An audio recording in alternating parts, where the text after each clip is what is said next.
Hello, welcome back to Hunter Tuned. Today I am editing some video footage that I have. I have a ton of footage on my camera that I haven't gotten around to editing. First, I did put a car on the dyno, made really good horsepower. It's a turbo car from Defiant here in Oshkosh, and car did really good, but I just wasn't in the mood to film that day, but I did get a couple clips of it on the dyno and just talking about it a little bit. So I'm going to throw those in, but they're just kind of random clips. And then after that, I ended up working on a red EG hatch and getting it ready for the dyno. So you'll see me getting that thing running today, or fixing a lot of the bugs.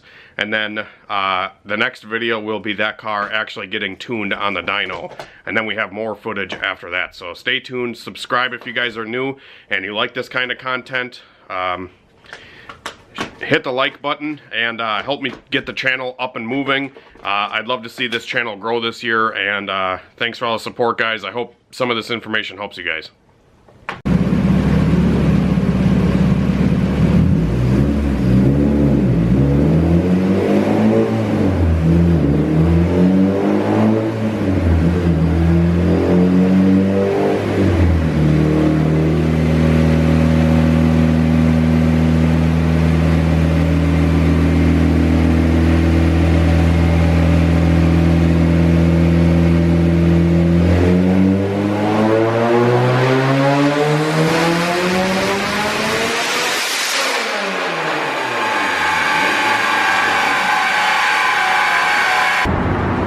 This is Giles LS VTEC. It's got a ram horn manifold, 3-inch piping, 62 turbo, 60-62 or something? 62 turbo. These camshafts were actually out of a B20 VTEC that we tuned on the channel a while ago, and I was actually telling you guys that these camshafts wouldn't work with a log manifold, and this just proves that these are the same exact cams that I talked about in that video, and this is with a ram horn, a better flowing exhaust manifold, and it has zero issues going into VTEC. These cams had an issue on that car going into VTEC. It would break up really bad, and it wouldn't even rev out. And this thing has the opposite issue. It wants to just run away. So that's kind of the issue that we're having with it. It's a 38mm V-band wastegate, but with these ram horn manifolds, they just creep, and it's really hard to get boost control out of them. But needless to say, we are making 470 horsepower, or 469.99, and you can kind of tell from the torque curve here, which is this line right here, that it never really flattens out. It's just kind of building, and although that's cool, it's easy to make power that way. We want it to flatline so we can actually tune the fuel map perfectly, and we just can't do that right now with this manifold, being that it's creeping so bad. So I'm just going to kind of get this as best as I can, and I'm going to set the rev limiter low. This actually has a set of Hunter Tuned flex fuel injectors in it, and around 20 pounds of boost or so it's running out of fuel. So you know, almost a 500 wheel on those, you know, $150 injectors is not too bad. So, and this is on E85 as well. So I'm gonna do a couple more rips and just get the fuel perfect here, and we'll be good to go.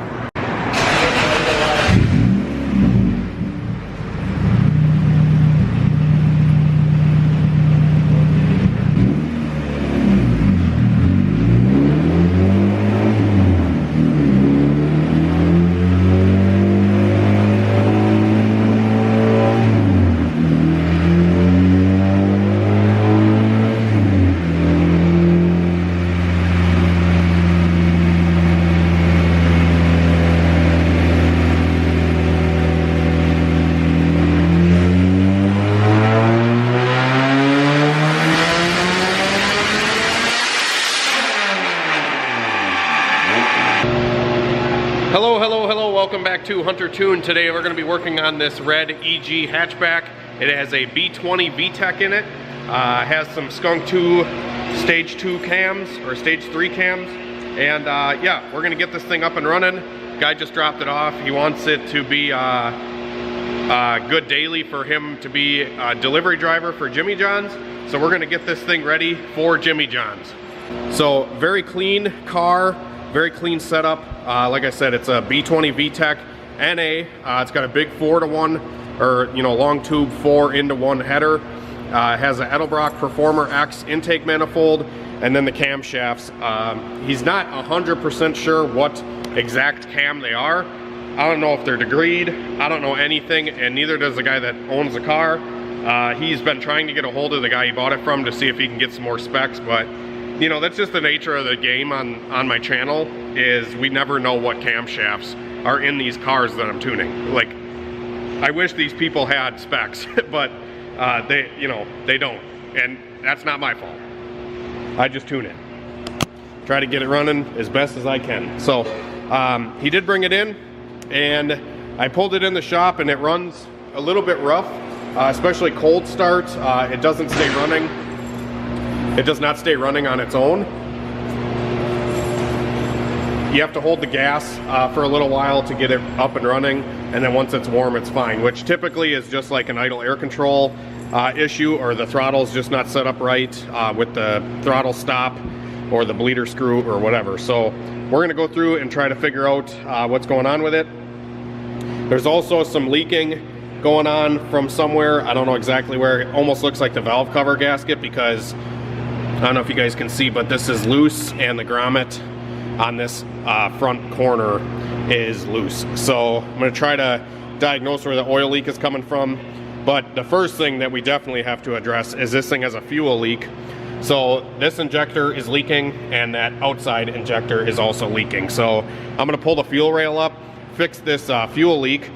I might have a clip on my cell phone that I'll throw in, just showing that they're wet. They're seeping a little bit. They're not, completely pouring fuel. He actually drove it up here like this, so it's not super bad, but I don't want to tune it with a fuel leak. So we're gonna get this buttoned up. I'm gonna double check the injector order and the wiring on the injectors, because these clips aren't really secured on here very well. So I'm gonna just make sure all that's good, and then yeah, maybe pull a plug or two just to see what's in here for plugs, and then it should be good. We'll double check our fluids, and then get into the chipped ECU that this thing has. It's not a Honda, it's just a normal chipped ECU. But without further ado, let's show you this car, because it is very nice. This is kind of exactly what I want to get eventually, is I want another clean EG hatch. I had an EG hatch last year. It wasn't that clean, it wasn't that great, but this thing is like mint. So yeah, very nice car.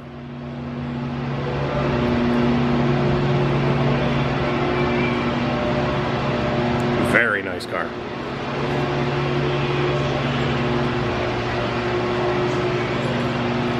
So super tastefully modded NA B20V.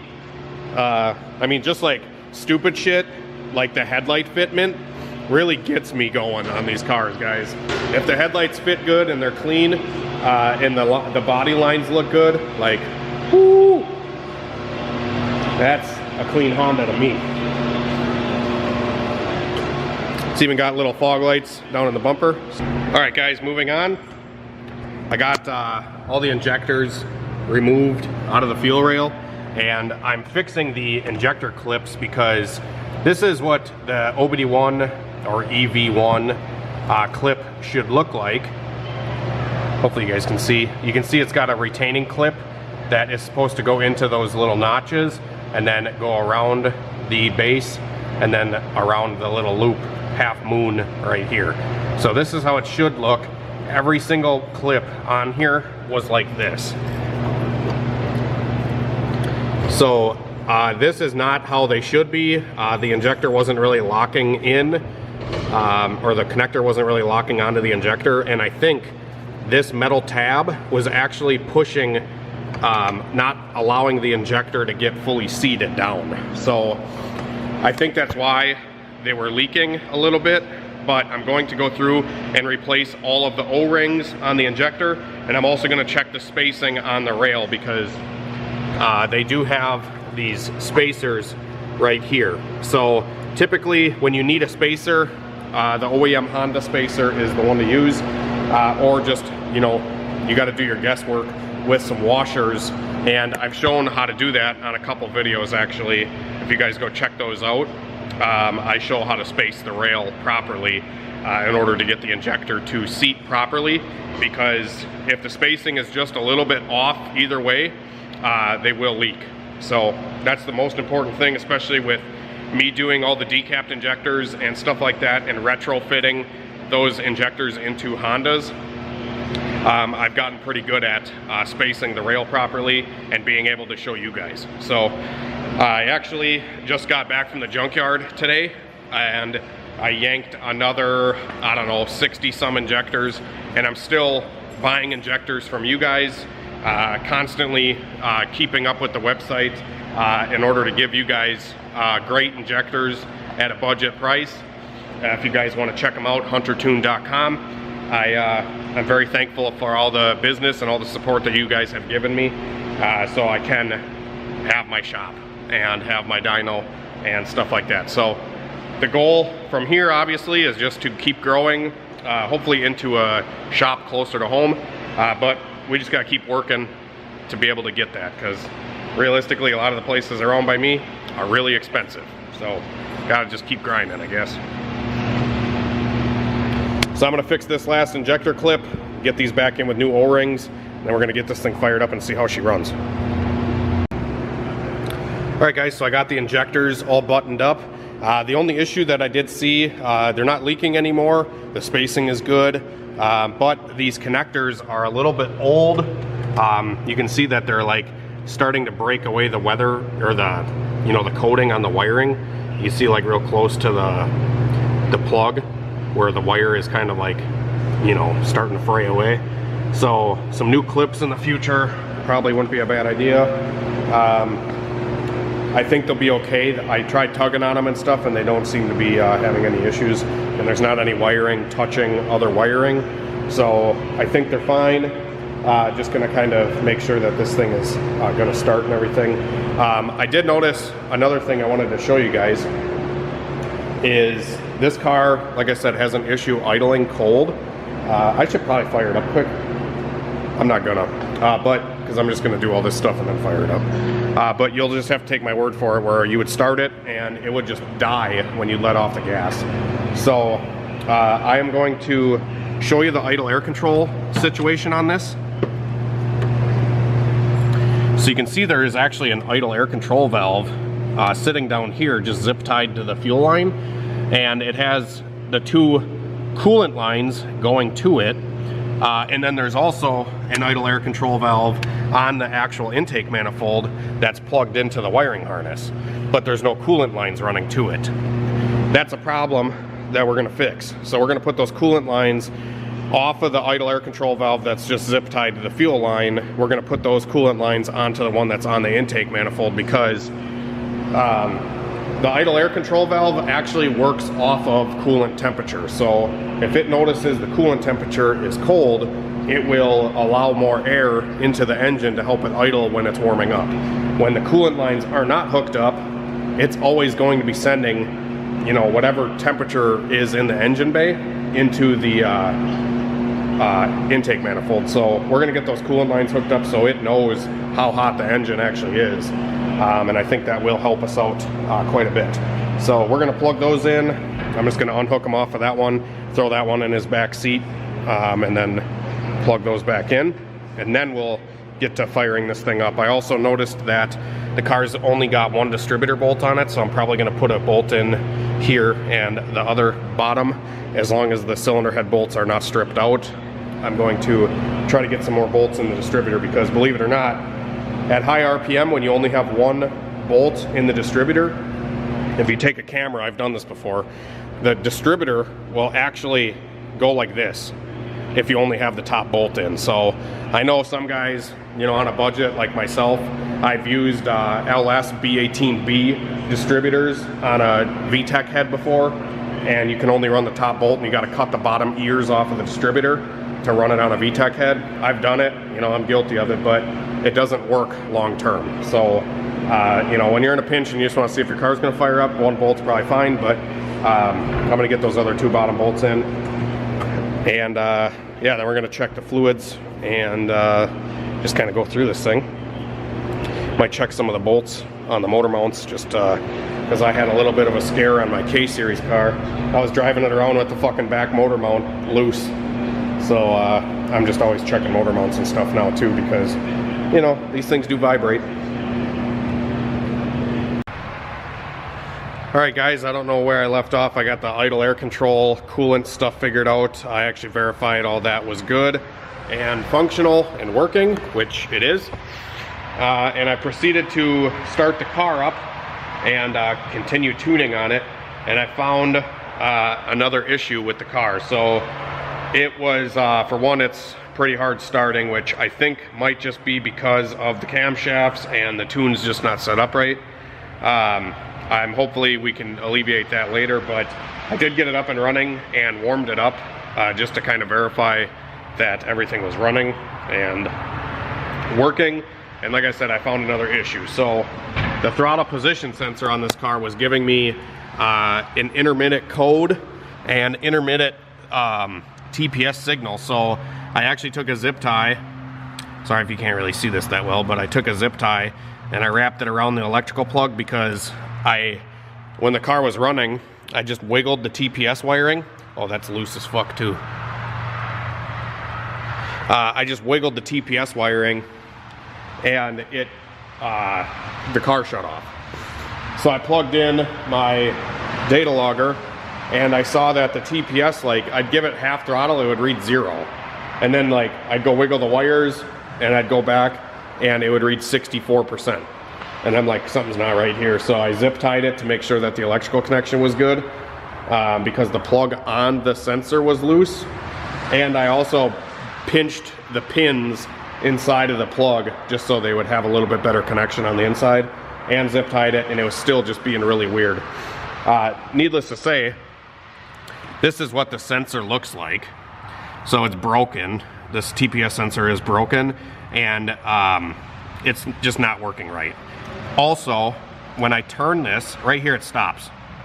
And then I have to force it past, like right there, it's sticking. It's sticking right now. That's all sticking. That's stuck. This should move freely, and it's just not. So this is a bad TPS sensor. We can't tune with this. So I'm gonna cut the zip tie, take this off of here. We'll get a new TPS on the way, and then I'll probably try to tighten that map sensor down, maybe even throw a new one on, because this one is kind of roached. I don't know why it's so loose, but we might throw a new map sensor on there too, just because. Still gonna get the distributor bolts in. Not a whole lot else that I can do right now. I have to get that sensor. We're gonna be putting a wideband in this car as well, and then we can actually start tuning. But just got to work out a lot of these little bugs first, and then we can move on to the fun stuff. But just got to make sure that everything's on the up and up. Fix the fuel leak. Now we're going to fix some other little stuff, and hopefully soon when we get these parts. I don't have a lot of spare throttle bodies or anything like that, and the stock sensors aren't really interchangeable. You got to drill the rivets out and stuff, which you can do. I might actually call my buddy up. He might have one to see if we can just get a TPS right away for tomorrow. But it's getting late. I got a late start today because of doing some injectors, but hopefully you guys enjoyed the pulls of the first car, and now we're moving on to this one. So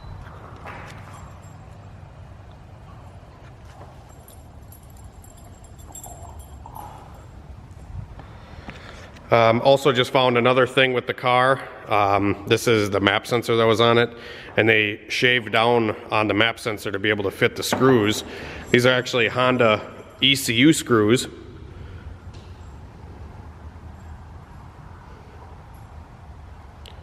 But they are not long enough to go through a stock map sensor, which I have sitting right here, because that's a lot thicker. You can see the difference, what they did, because they had the wrong screws.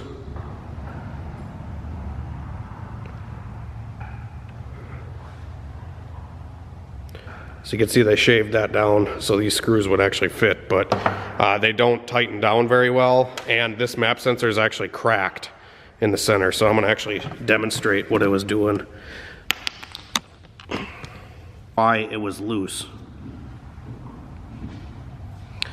I don't know if you guys can tell on camera, but it's cracked right along the base here. So it's junk. I can almost separate it with my hands.